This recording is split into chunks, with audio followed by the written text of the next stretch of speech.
When we decided that we wanted to start farming, it was a very dry year, which was sort of fortunate because it really made us realize how important an irrigation source is for a farm.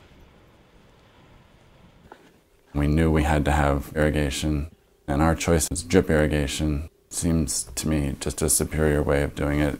Wastes less water and it keeps the spread of disease down, which I understand can be more of a problem with overhead irrigation.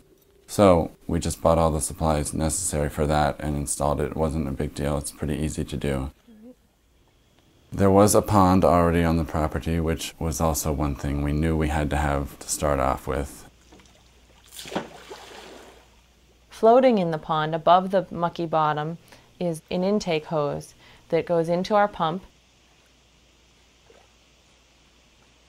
Out of the pump it goes through a filter to filter out all the gunk and sediment because the holes in the drip tape are quite small.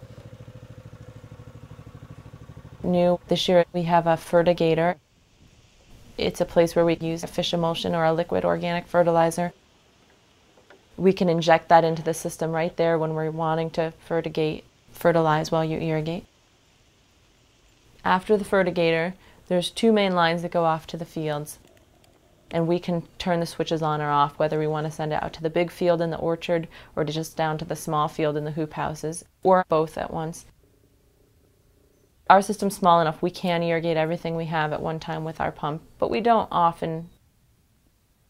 There are 2-inch lines at our farm. They're sort of semi-permanent, either slightly buried under where we mow a lot or drive a lot to protect them. We leave those out year-round. And then in several spots we go down to a 1-inch tube, just sort of depending on how much is being watered. It would be fine to have the whole farm in 2-inch, and eventually I think we will. Each bed is connected with an on-off valve. They're relatively expensive, probably $1.50 each, but we really like the control of being able to turn each bed on and off. We also have spots where we can turn a whole section off by just turning a big on-off valve. Within our irrigation system we have garden hoses. Those garden hose fittings are right in the 2-inch tube as well. They're spread out pretty well. We try to have them so we don't have to pull a hose more than 2 100-foot hose lengths. Therefore, when we transplant, we like to give a good watering in to everything.